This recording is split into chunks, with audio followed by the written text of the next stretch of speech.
ګوره نن سبا د مسلمانانو په برمو او تالابو کې نور مسلمانان نه دي اوبه، حالانکه برمې لري، تالابونه لري، ځکه چې د بس قرآن اخیستی دی که دی هغه بل مسلمان ته یوه کتره اوبه ورکړي، بلکې ورکړه د چا په یاده، حتی چې پر برمو او تالابو باندې دیوالونه راوګرځول، حتی چې د مرغانو او حیواناتو د پاره لا هم یو مزدور درولی هغه ته تنخواه ورکوي چې ګوره ګوره په دې باغ او فصل کې یوه مرغۍ هم خوراک در څخه ونه کړي. تر دا حده پورې بخیلان یو. دا به الله تعالی د موږ نه پوښتنه نه کوي. دا دپاره موږ خلک درولي دي.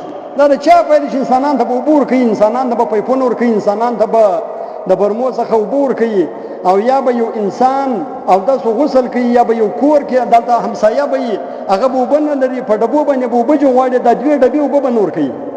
داسې به الله تعالی ورته په قهر وي، داسې به الله تعالی ورته په غضب وي.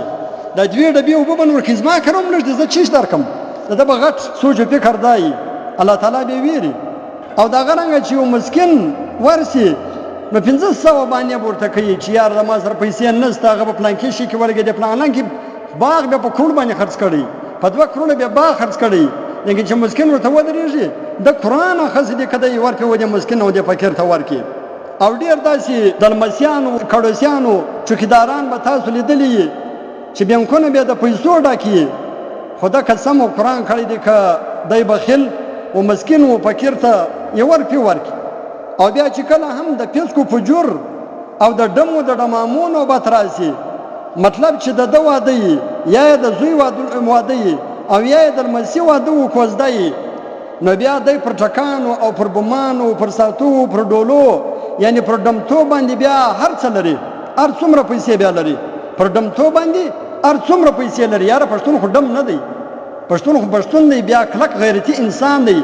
بیا پښتنو د زموږ مشرانو څومره د تقوا او څومره ښایسته زندګي را تېره کړې ده، څومره د سخا زندګي را تېره کړې ده. نو موږ ته ډمتوب را پاته سول، بچ په واده کې موږ ډمتوب وکړو، په واده کې الله تعالی ناراض وکړو، او یا په واده کې ډولونه و سرناوي راولو، او یا په واده کې داسې افعال وکړو چې الله او د الله بندگان ټول راسه ناراض دي، ټول راسه خوابه دي، او الله تعالی راته په قهر او په غضب وي. دا ډمتوب باندې بیا هر څه موږ لرو.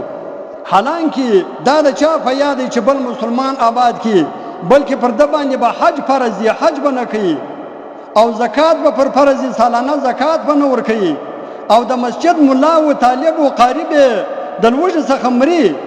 خو ده قرآن کړی دی که په ګرده کال کې د 1 کیلو غوښه ور واخلي، ولې ده به زکات ایستلی دی، بس نور که دی کلپتي دی کارپتي دی. ده قرآن کړی دی که یا و طالب ته، یا و یتیم ته، یا و کونډې ته، یا و ملا ته، یا ماجد ته، یا مدرسې ته، یا مجاهد ته، یا و مسکین و فقیر ته، که دی بیا یې ورکړي. او که یا د ژمي یا د دوبي انتظام دی ور برابر کړي، که یا په ژمي کې دی یو من ګوټکه چا ته ور واخلي، او یا په دوبي کې یوه شمسي یا بیټري یا بله پنکه، یا د دوبي چې کوم انتظامات یې که دا دی و مسکین یا طالب و ماجد و مدرسې ته دی ور واخلي. ده قرآن کړی دی، دا نه وراشي. ولې بیا د ده لمسیان د لوږې مري، د ده کړوسیان د لوږې مري، دی خو چوکیدار دی د لمسیانو و د کړوسیانو. بس حاجي صاحب په زکات باندې ځان خلاص کړی دی.